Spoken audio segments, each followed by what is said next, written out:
Welcome back. Good morning. A new study shows cybercriminals are ripping off $1.6 billion from Aussies every year, and increasingly they're doing it by stealing your personal information from mobile phones and social networking sites. So joining us now is Anthony Slater from CyberShack. So Anthony, what exactly are these cyber criminals trying to get from us? Yeah, look, it's all pretty much the same stuff they've always been after, which at the end of the day is money. But how they get there is through, nowadays, your social networks and your mobile phone. So they might be looking for your passwords, they'll be looking for personal information about yourself, and they've got a whole heap of different scams they try pulling, whether that be sort of messaging your friends from your social network and saying, hey, you know, I found a great deal, why not click here and buy this thing off us? Or they'll be sending out mobile phone text messages and trying to get you to reply to really expensive numbers. Wow. So there's a whole range of sort of scams they're trying to pull. Yeah, I see a lot of these things on Facebook all the time. It's like, you can win a pair of sneakers and it's on my friend's page. I'm like, well, that's sure they're not posting that. Yeah, exactly. I know, and I think Twitter's one of the ones which has really sort of taken off in this area, and you'll get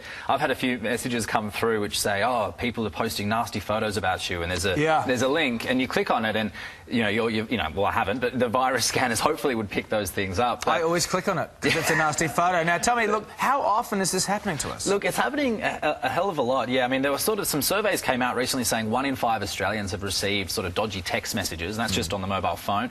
On the social media, it's almost unquantifiable how many of these sort of scams are out there. A lot of them get picked up by Facebook and the social media networks already, but some of them do slip through.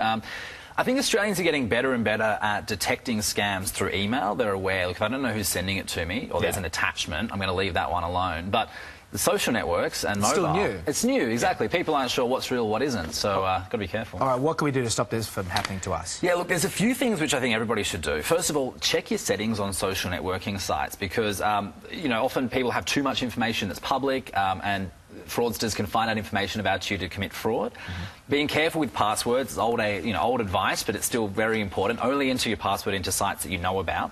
Be wary of links, like we were saying with those sort of messages that come through. Hey, click here to see this bad photo of you. If you don't know the person or it sounds a bit suspicious, check it out. Sometimes I'll go outside of the social network and message them privately and say, hey, did you send me a weird link? And if they didn't, then obviously don't click on it. And checking the identity of senders, because sometimes the name will look similar to a friend's name, or you think that it is your friend, but in reality it's not. So the same sort of advice that was always around for cybersecurity does come across to social networks. I think people just aren't used to thinking that, you know, scammers are going to use these networks to get to us. Or old school, pick up the phone, call your friend. Are you sending me spam? Exactly. Post. Exactly. That's the way to go. Thanks so much, Anthony. Check your passwords there, folks, and back to you later.